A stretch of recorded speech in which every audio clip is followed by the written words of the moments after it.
6-minute X-ray, Chapter 1, Skills and Techniques. So we can almost track all of our failures back to three things: the way we communicate, our communication, our observation, and our behavior. When we talk about communication, we are talking about not just communication, but how we persuade. We do it all the time, whether we are convincing someone to try a new restaurant or interviewing for a job. We can trace many of our failures back to the communication and how we failed to persuade someone or a group of people into adopting our way of thinking. Next is observation. We can all look back and find several events that we regret. In many of them, we failed to notice red flags, or we didn't recognize red flags or behavioral cues that we should have. So, observation entails not only reading people but also situations. How well we can observe the world drastically changes how we interact with it. A lack of observation or an inability to see the truth has been responsible for a lot of bad stuff in our past. It's just that we don't realize it. The third part is our behavior. How we manage and carry ourselves matter a lot. Something as simple as a poor choice in habits has resulted in failure for us before. We might not be just aware of it. The way we speak, walk, talk, move, and interact with people tells them a lot about us unconsciously.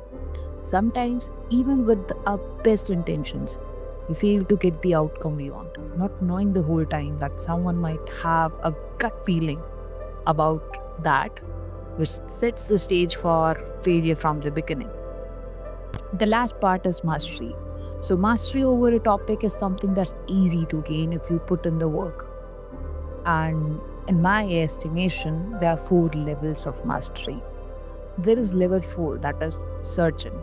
At the top level, we have a person who has put in countless hours towards a specific skill. It's not the classroom education that gave them this level of expertise. It's the ingrained skills they have spent years honing. Although education is necessary, no one is a surgeon without thousands of hours of practice and repetition. We would never allow someone to cut us open or mess with our organs if they hadn't done it before. So we want the experience, the repetition that comes from thousands of hours of practice. I would like you to get to this level, and I think you'll be very surprised when you discover just how fast it can be done.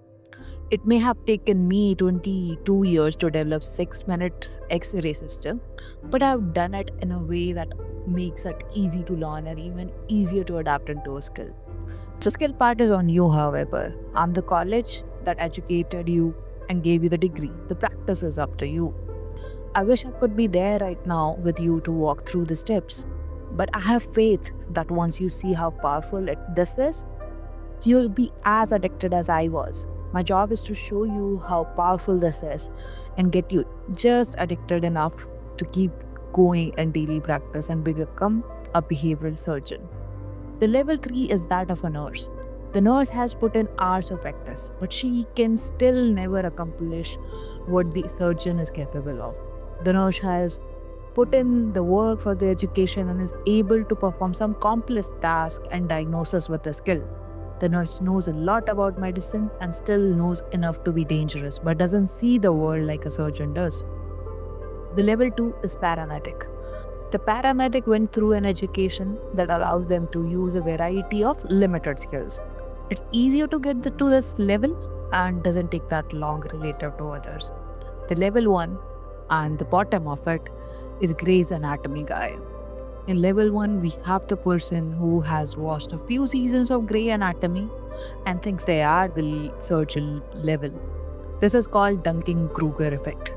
And in the field of psychology, the Dunning-Kruger effect is a cognitive bias in which people with low ability at a task overestimate their ability. It is related to the cognitive bias of illusory superiority and comes from the inability of people to recognize their lack of skills. People who have read a few articles or books have limited skills in a subject and are far more likely to call themselves an expert. And in this book, please be careful and be suspicious if you find yourself thinking, I have heard that before. The best way to get the most from this book is to get into the beginner mindset, as if everything here is brand new. In the military, they have a common phrase I have heard thousands of times: knowing is the enemy of learning. So there is a difference between knowledge and skill. I have a small online presence, but I'm amazed at how often I receive messages from people who tell me how many journal articles they have read, books they have consumed, and websites they have researched on behavior. Of course, they were all well meaning. Many of the things I have received have been fascinating. But I noticed a trend over the years.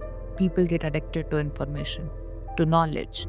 They have an insatiable appetite for information and knowledge, but are very rarely able to perform the techniques. It took me a while to understand that. And I realized that many of these people are the ones teaching body language, people reading, persuasion, and influence around the world. The difference between academic knowledge and real world skills is so vast that it could be a book in on itself. If we took the top salesperson from every Fortune 500 company and the top 100 interrogators in the world and analyzed them, what would we discover that they had in common? If you were able to sit down and spoke with these people and got to know them, would they be the person who have read every book on techniques, tactics, and tricks for interrogation or sales? Or maybe they would be the people who have through the roof social skills, can read anyone they speak to, and make anyone feel incredible. It's universally agreed that they would be all an option too.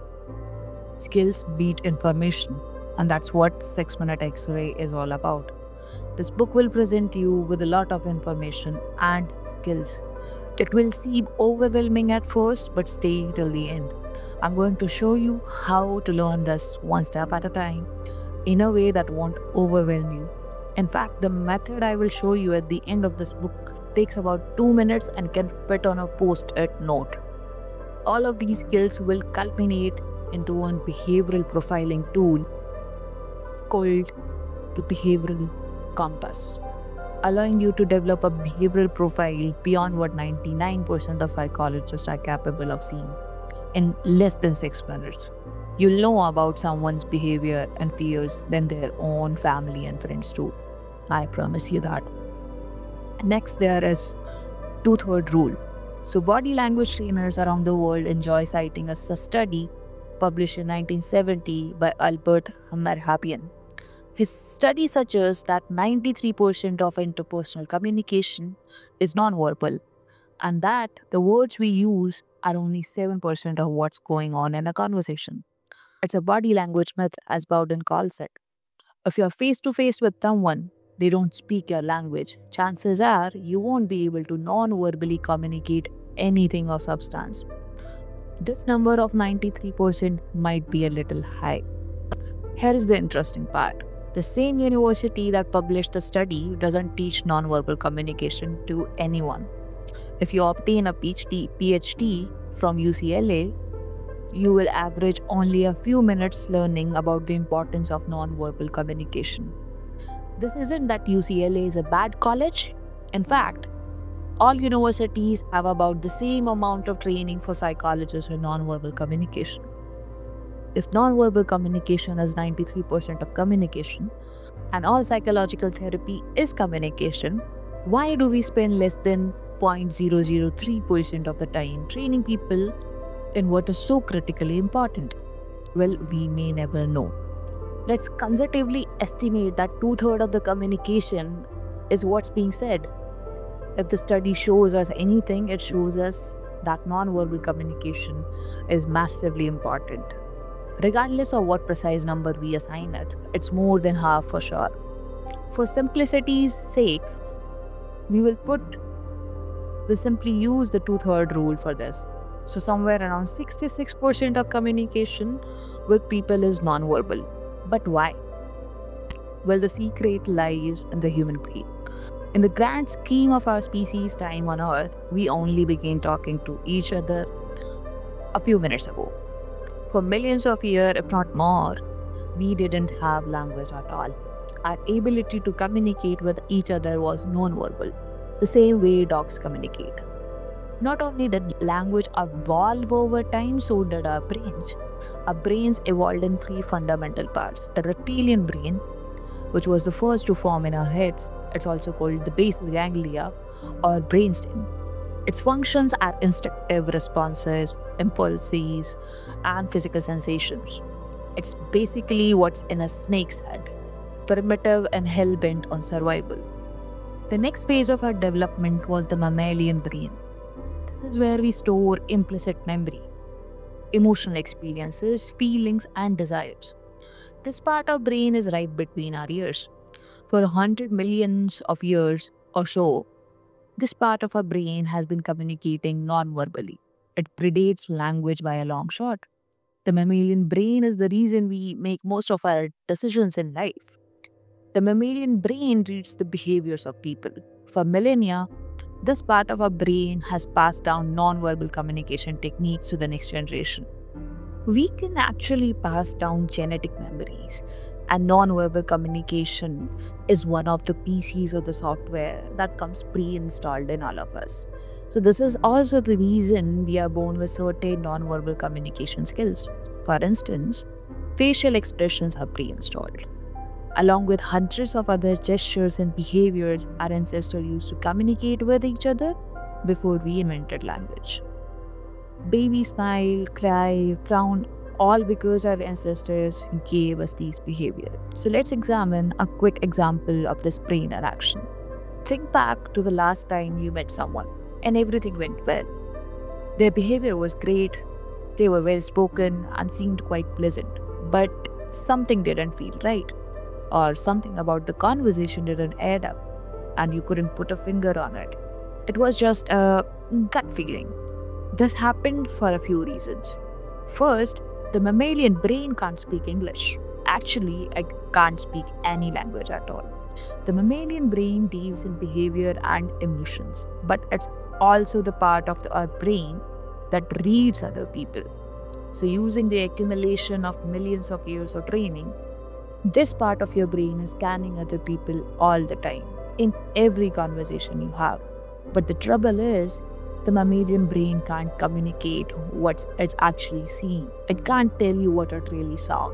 It would be great to get some kind of crystal clear explanation from it, but we can't, since it deals in emotions. So when it sees something that doesn't add up, it gives you a feeling. Some people might refer to it as intuition. This is the reason we are unable to put a finger on what exactly we saw. Second, there is an information barrier from the mammalian brain to the neocortex. So when the mammalian brain sees something relevant, the neocortex takes all the credit. So we go backward in time to rationalize what we saw in the conversation, and even fabricate memories of what took place to justify the gut feeling. And when we are exposed to communication that influences us, it lights up the animal brain.